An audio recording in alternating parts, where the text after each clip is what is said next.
আজকের যে বিষয়টা নিয়ে আমি আলোচনা করব সেটা হচ্ছে স্ক্যাবিস বা চুলকানি।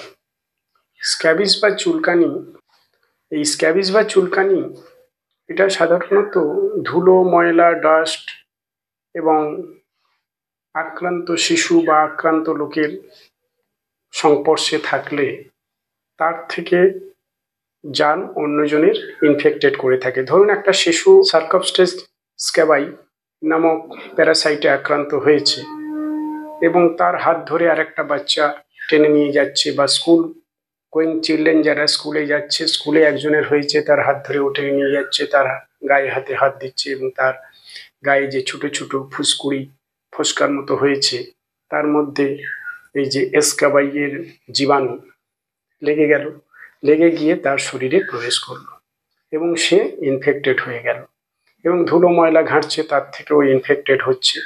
কিন্তু এখানে প্রশ্ন হলো যে ছোট ছোট বাচ্চারা বেশি আক্রান্ত হয়ে থাকে এবং বাচ্চা আক্রান্ত হলে বাড়িতে আসলো, সেই বাচ্চা পরিষেবা দিতে গিয়ে বাবা মাও আক্রান্ত হয়ে পড়ে, সেই বাচ্চাকে পরিষেবা দিতে গিয়ে বাবা মাও নিজেরাই আক্রান্ত হয়ে পড়ছে।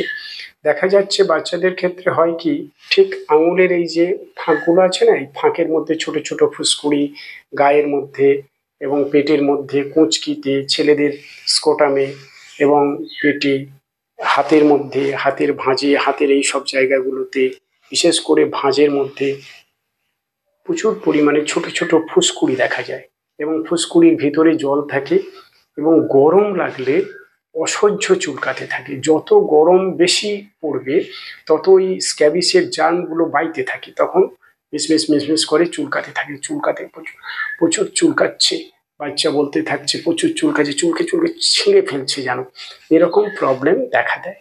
কিন্তু এছাড়া এত চুলকাতে থাকে যে চুলকানিগুলো, যে ছোট ছোট ফুসকুড়িগুলো আছে, ওগুলো ঘা পর্যন্ত হয়ে যায়, সারা শরীরে ঘা হয়ে যায়। তখন তারা করে কি, অস্থির হয়ে পড়ে, রাতে ঘুমাতে চায় না, উঠে ছটপট করতে থাকে। তাহলে এটা থেকে মেন রিমেডির রাস্তা কি আছে? যে যখন দেখা যাচ্ছে যে স্ক্যাবিস হয়েছে, তাহলে তাকে, বাচ্চাকে তো সুস্থ স্বাভাবিক রাখতে হবে।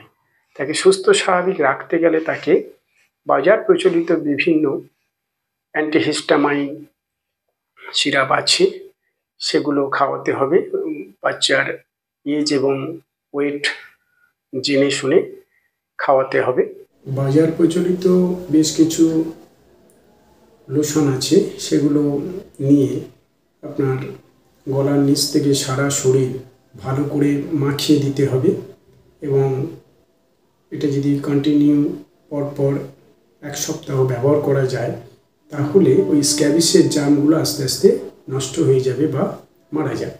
এবং গরম জলে আপনার যে সমস্ত বিছানাপত্র, বেডশিট টেডশিট ব্যবহার করা হয়, সেগুলো গরম জলে পরিষ্কার করে দিতে হবে। বাচ্চা যে সমস্ত ড্রেস পরছে সেগুলোকেও ডিটারজেন্ট দিয়ে গরম জলে পরিষ্কার করে দিতে হবে, যাতে রেকারেন্ট ফর্ম না করে।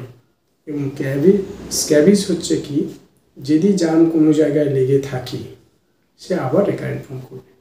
তাহলে আমার কথা হচ্ছে যে যে সমস্ত জিনিসপত্রগুলো ব্যবহার হতো, জামা প্যান্ট, সেগুলোকে ভালো করে পরিষ্কার পরিচ্ছন্ন করে দিতে হবে এবং গরম জলে ওয়াশ করে পরিষ্কার করে নিতে হবে। তাহলে হবে কি, আপনার রেকারেন্ট ফর্ম করবে না। এবং বড়দের হলে লোশন ব্যবহার করতে পারে, বড়দেরও